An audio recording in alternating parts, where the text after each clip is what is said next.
ವಿಜಯೇಂದ್ರ ಅವರು ಬಿಜೆಪಿ ರಾಜ್ಯಾಧ್ಯಕ್ಷರಾದ ಬಳಿಕ ಮೊದಲ ಬಿಜೆಪಿ ಕಾರ್ಯಕಾರಿಣಿ ಸಭೆ ಇವತ್ತು ಬೆಂಗಳೂರಿನಲ್ಲಿ ನಡೀತಾ ಇದೆ.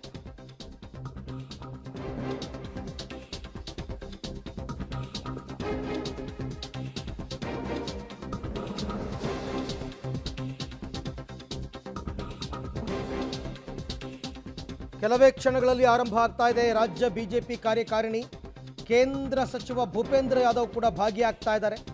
ಪ್ರಹ್ಲಾದ್ ಜೋಶಿ, ಭಗವಂತ ಖೂಬಾ, ನಾರಾಯಣ ಸ್ವಾಮಿ, ಜಗದೀಶ್ ಶೆಟ್ಟರ್, ಯಡಿಯೂರಪ್ಪ ಎಲ್ಲರೂ ಭಾಗಿಯಾಗ್ತಾ ಇದ್ದಾರೆ.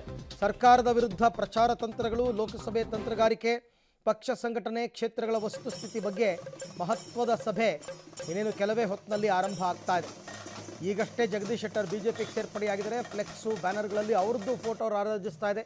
ಬೆಂಗಳೂರಿನ ಅರಮನೆ ಮೈದಾನದ ಗಾಯತ್ರಿ ವಿಹಾರ್ನಲ್ಲಿ 10:30 ವೇಳೆಗೆ 10:30 11 ಗಂಟೆ ಅಷ್ಟೊತ್ತಿಗೆ ಬಿಜೆಪಿ ಕಾರ್ಯಕಾರಿಣಿ ಆರಂಭ ಆಗುತ್ತೆ.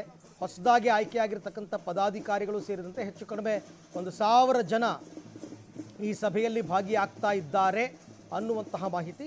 ವಿಜಯೇಂದ್ರ ಅವರು ರಾಜ್ಯಾಧ್ಯಕ್ಷರಾದ ಬಳಿಕ ನಡೀತಾ ಇರತಕ್ಕಂಥ ಮೊದಲ ಕಾರ್ಯಕಾರಿಣಿ. ಲೋಕಸಭಾ ಚುನಾವಣೆ ಹತ್ತಿರದಲ್ಲೇ ಇದೆ. ಈ ಸಂದರ್ಭದಲ್ಲಿ ಹೇಗೆ ತಂತ್ರಗಾರಿಕೆಯನ್ನು ಮಾಡಬೇಕು, ರಾಜ್ಯ ಸರ್ಕಾರದ ವಿರುದ್ಧ ಹೋರಾಟಗಳನ್ನು ಯಾವ ರೀತಿ ರೂಪಿಸಬೇಕು, ಕ್ಷೇತ್ರಗಳ ವಸ್ತುಸ್ಥಿತಿ ಹೇಗಿದೆ, ಪಕ್ಷ ಸಂಘಟನೆ ಯಾವ ರೀತಿ ಆಗಬೇಕು, ಎಲ್ಲದರ ಬಗ್ಗೆ ಚರ್ಚೆ ಆಗುತ್ತೆ. ಈಗ ಹೈಕಮಾಂಡ್ ಪರವಾಗಿ ಕೇಂದ್ರ ಬಿಜೆಪಿ ಪ್ರತಿನಿಧಿ, ಕೇಂದ್ರ ಸಚಿವ ಭೂಪೇಂದ್ರ ಯಾದವ್ ಕೂಡ ಆಗಮಿಸ್ತಾ ಇದ್ದಾರೆ.